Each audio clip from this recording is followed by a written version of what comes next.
Hi friends, welcome to EBINS KITCHEN. இன்னைக்கு நம்ம சேனல்ல ஒரு ஈஸியான ரெசிபி உருளைக்கிழங்கு பெப்பர் ஃப்ரை எப்படி செய்யறதுன்னு பார்க்க போறோம். வாங்க இப்போ நம்ம வீடியோக்குள்ள போலாம். உருளைக்கிழங்கு பெப்பர் ஃப்ரை பண்ண போறோம். உருளைக்கிழங்கு குழந்தைகளுக்கு எல்லாருக்கும் ரொம்ப பிடித்தமான ஒண்ணு. அதை எப்படி நீங்க வித்தியாசமான முறையில் செய்து கொடுக்கும்போது குழந்தைகள் ரொம்ப விரும்பி சாப்பிடுவாங்க. உருளைக்கிழங்கு பெப்பர் ஃப்ரை பண்றதுக்கு நான் உருளைக்கிழங்கு 2 எடுத்து கொஞ்சம் ஓரளவு பொடுசா இந்த மாதிரி கட் பண்ணி வச்சிருக்கிறேன். அது கூட பெப்பர் ஒரு 2 டீஸ்பூன் எடுத்து வச்சிருக்கிறேன்.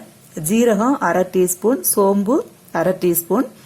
இப்போ இந்த உருளைக்கிழங்க குக்கர்ல வச்சு ஒரு விசில் விட்டு நான் வேக வைக்க போறேன். டைரக்டாவும் தாளிச்சு நம்ம வேக வைக்கலாம். குக்கர்ல வேக வச்சோம்னா இன்னும் கொஞ்சம் சாஃப்டா கொஞ்சம் நல்லா இருக்கும். அதுக்காக கொஞ்சம் ஈஸியா வேலை முடியும். அதுக்காக குக்கர்ல வேக வச்சு எடுக்கிறேன். குக்கர்ல வேக வைக்கும்போது ஒரு 1/2 டீஸ்பூன் உப்பு சேர்த்து வேக வைக்கலாம். அப்போ கிழங்குல உப்பு நல்லா பிடிக்கும். இப்ப மிளகு, ஜீரகம், சோம்பு மிக்சியில பொடிச்சு எடுத்துக்கலாம். மிக்சியில பொடிச்சு எடுத்துட்டேன். உருளைக்கிழங்கு வேக வச்சு எடுத்தாச்சு.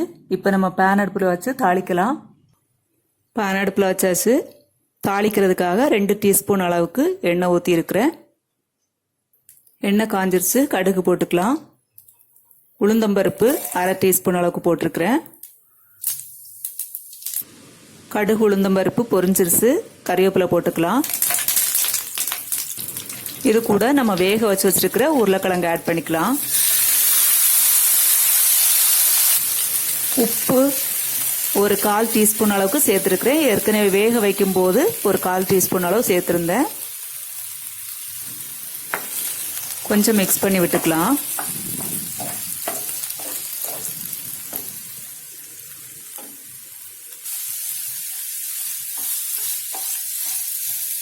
மிளகு, ஜீரகம், சோம்பு ஆட் பண்ணியாச்சு. ஆட் பண்ணி இப்ப மிக்ஸ் பண்ணி விட்டுக்க வேண்டியதுதான். அவ்வளவுதான் பாருங்க. இப்போ உருளைக்கிழங்குல நம்ம பொடிச்சு வச்சிருந்த மசாலெல்லாம் நல்லா பிடிச்சிருச்சு. ரொம்ப டேஸ்டா இருக்கும். ஈஸியான ஒரு ரெசிபி இது.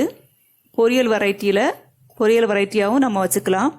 வளர்ற குழந்தைகளுக்கெல்லாம் உருளைக்கிழங்கு நிறைய கொடுக்கணும். நீங்க வெறும் உப்பை போட்டு வேக வச்சு மசிச்சு கொடுத்தீங்கன்னா சாப்பிட மாட்டாங்க. இந்த மாதிரி ஒவ்வொரு நாளும் நீங்க பண்ணி கொடுத்தீங்கன்னா குழந்தைங்க ரொம்ப விரும்பி சாப்பிடுவாங்க. ஓகே ஃப்ரெண்ட்ஸ், நெக்ஸ்ட் வீடியோல இன்னொரு யூஸ்ஃபுல்லான ரெசிபியோட உங்களை சந்திக்கிறேன். தேங்க்யூ ஃபார் வாட்சிங்.